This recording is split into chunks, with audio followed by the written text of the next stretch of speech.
المشاهدون الأفاضل، أسعد الله أوقاتكم أينما كنتم بكل خير. أحييكم وأقدم لحضراتكم نشرة أخبار هذا المساء والمساء بالعناوين.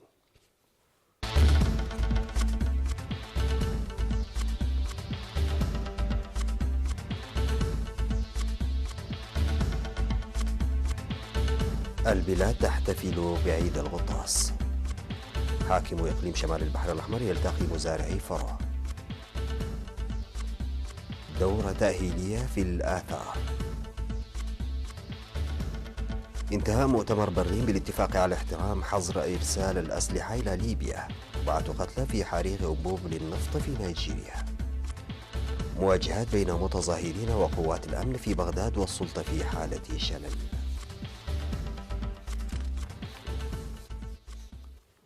السلام عليكم ورحمة الله.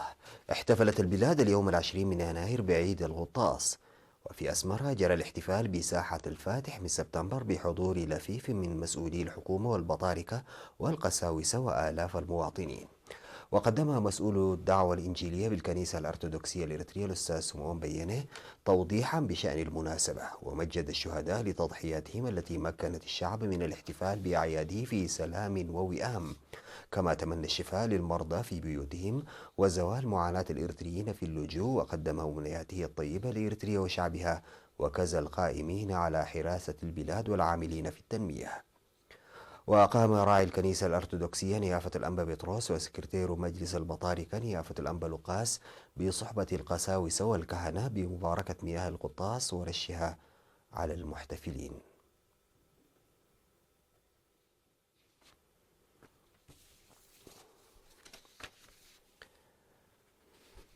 تفقد حاكم إقليم شمال البحر الأحمر العميد تخل لبسو يوم 18 من يناير الجاري المزارع في ضواحي زولا وأفتا وفرو، داعيا إلى مواصلة الجهود حتى الحصاد وتعزيز دور الإدارات والمهنيين الصحيين. وقال إن المزارعين سيحصلون على ثمار جهودهم بمواصلة العمل، موضحا بأن زراعة مزارع مديرية فرو بالوسائل الحديثة يسهم بدور كبير في إنتاج الإقليم والبلاد. وأشار إلى أن المزارع قد بلغت مرحلة الإثمار بفضل قيام المزارعين بالحراثة والزراعة المبكرة، مؤكدا تعاون إدارة الإقليم في جهود صيانة الحواجز المائية والمجاري التحويلية. من جهته أوضح مسؤول مكتب وزارة الزراعة في المديرية السيد تسفاي تولدي عن زراعة مساحة تبلغ 300 هكتار في ضواحي الزولا وأفتا وفرو بالذرة الشامية والذرة الرفيعة.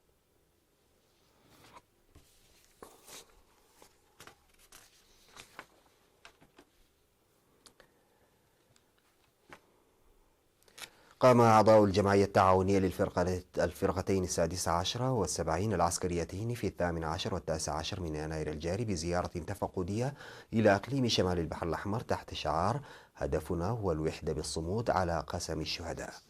وقد نظم الأعضاء البالغ عددهم حوالي 750 عضوا تلك الزيارة بمناسبة الذكرى 30 لعملية فنقل التاريخية، حيث قدم لهم المشرفون على العمل في سد قحطيلاي توضيحا مفصلا.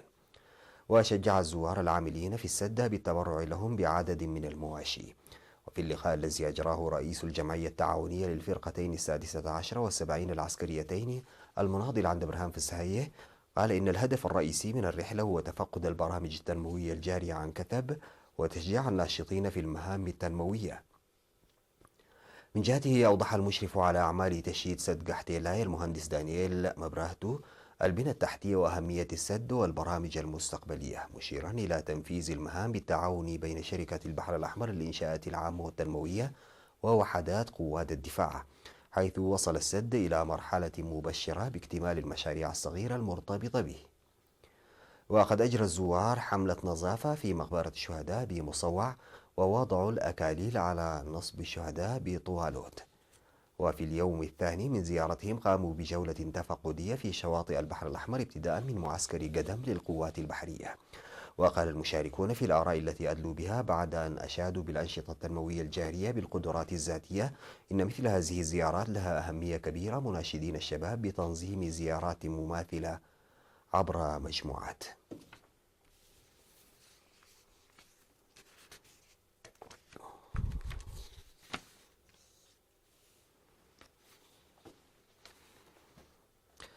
نظمت مفوضية الثقافة والرياضة دورة تأهيلية في الفترة من 14 وحتى 17 من يناير الجاري حول علم الآثار.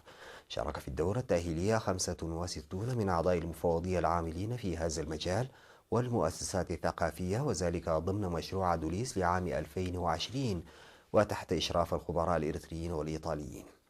وشملت الدورة التأهيلية الأبحاث العلمية في علم الآثار وحمايتها وعلم الإنسان. وقدم مفوض الثقافة والرياضة السفير زمة التخلي في ختام الدورة الشهادات التقديرية للخبراء الإيطاليين، معربا عن أمله لاكتساب المشاركين في الدورة للمعارف التي تساعدهم في عملهم وتعزز من مساهماتهم في إنجاح البحوث عن الآثار وحمايتها.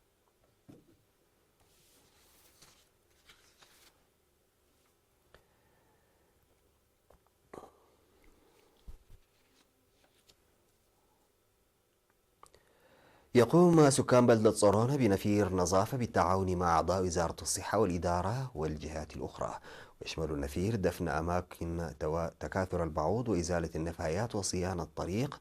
وقد جرت ضمن النفير جمع النفايات وإحراقها وصيانة الطريق المؤدي إلى مركز صورونة الصحي. وكذا المشاركون في النفير على أهمية العمل الذي يقومون به لضمان الصحة العامة.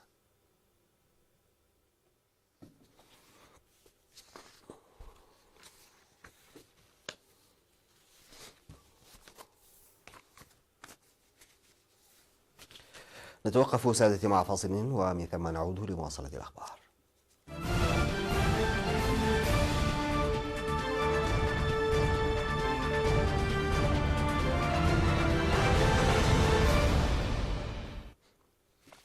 اختتم قادة الدول الرئيسية المعنية بالنزاع الذي يمزق ليبيا مؤتمرا في برلين لحماية إطلاق عملية السلام مجددا، أو لمحاولة إطلاق عملية السلام مجددا في هذا البلد عبر وقف التدخلات الخارجية التي تسهم في تأجيج الصراع فيه. والتزم قادة أبرز الدول المعنية بالنزاع في ليبيا احترام حظر إرسال الأسلحة الذي فرضته الأمم المتحدة في العام 2011 وفق ما أعلنت عنه المستشارة الألمانية أنجيلا ميركل في ختام مؤتمر برلين. من جهته قال الأمين العام للأمم المتحدة أنطونيو غوتيريش أن المشاركين في المؤتمر عبروا عن التزامهم بعدم التدخل في النزاع الليبي. وحضر المؤتمر الذي يعقد برعاية الأمم المتحدة زعماء 11 دولة، بينهم فلاديمير بوتين وإيمانويل ماكرون وبوريس جونسون ورجب طيب أردوغان وأنجيلا ميركل. وقبيل انطلاق القمة في برلين اجتمع بعض القادة على هامش القمة، حيث التقى الرئيس التركي رجب طيب أردوغان الذي يدعم حكومة السراج بنظيره الرئيس فلاديمير بوتين. ودعا أردوغان حفتر إلى وضع حد لسلوكه العدائي بما يسمح بتسوية النزاع في ليبيا.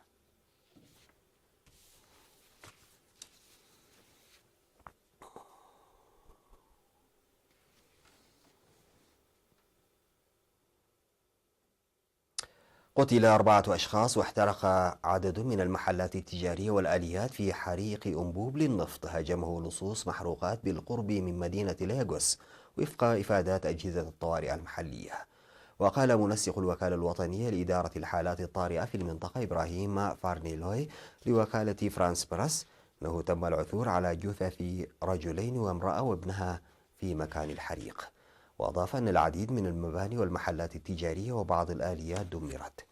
والحادث الذي وقع في منطقة أبولي إكبا هو الأخير في سلسلة هجمات على أنابيب نفط من قبل لصوص محروقات أسفرت عن سقوط مئات القتلى في نيجيريا، أكبر دولة منتجة ومصدرة للنفط في إفريقيا.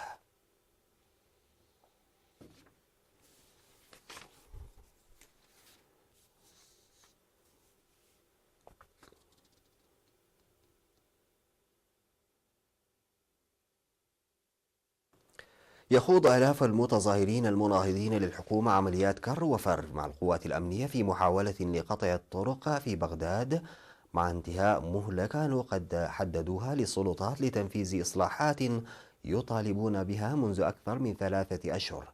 وتهز الاحتياجات المطلبية البلاد منذ الأول من أكتوبر، حيث أعطى المتظاهرون الحكومة يوم الاثنين الماضي أسبوعا واحدا لتنفيذ الإصلاحات، وإلا فالتصعيد هو خيارهم. ويطالب المحتجون بإجراء انتخابات تشريعية مبكرة استنادا إلى قانون انتخابي جديد واختيار رئيس وزراء مستقل ومحاسبة المسؤولين الفاسدين. وعمد المتظاهرون في بغداد ومدن جنوبية عدة إلى إغلاق الطرق السريعة والجسور بالإطارات المشتعلة قبل ساعات من انتهاء المهلة المحددة. وحاول هؤلاء القيام بالأمر نفسه صباح الاثنين، لكن القوات الأمنية كانت قد جهزت نفسها مسبقا، إذ أعلن الجيش في بيان له أنه قد اعتقل 9 متظاهرين وأعاد فتح الطريق الرئيسي في العاصمة.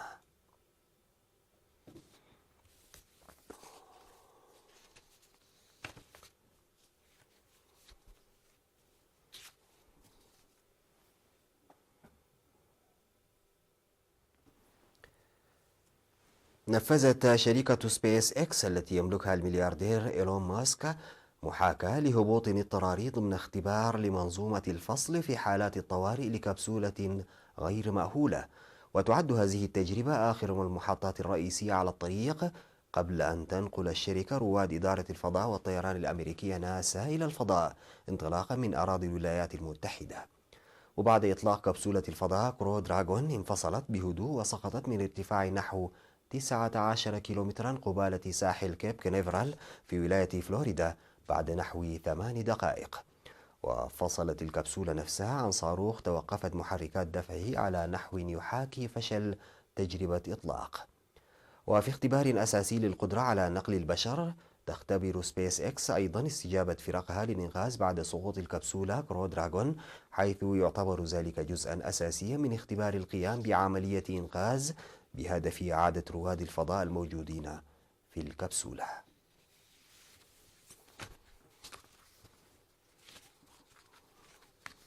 انتهت نشرة أخبار المساء قدمتها لحضراتكم من الفضائية الإريترية. شكرا لمتابعتكم. السلام عليكم ورحمة الله تعالى وبركاته.